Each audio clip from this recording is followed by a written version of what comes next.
In conclusion, we've now walked through the entire process of setting up a project as well as using that project to be a template for future projects. And you've seen the process done in sequence, where your to-do lists were created from emails.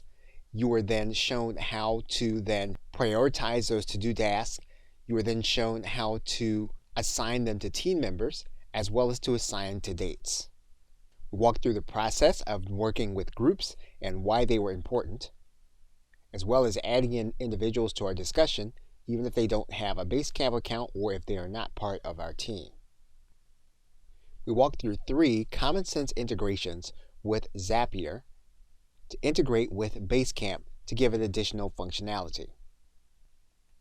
So you're definitely now ready to customize Basecamp to work with more complicated projects and configurations of teams, groups, and individuals working together to get things done. And finally, we walked through the process of working through a project calendar, as well as with the agenda view, giving us a visual way of being able to look at what's coming up next.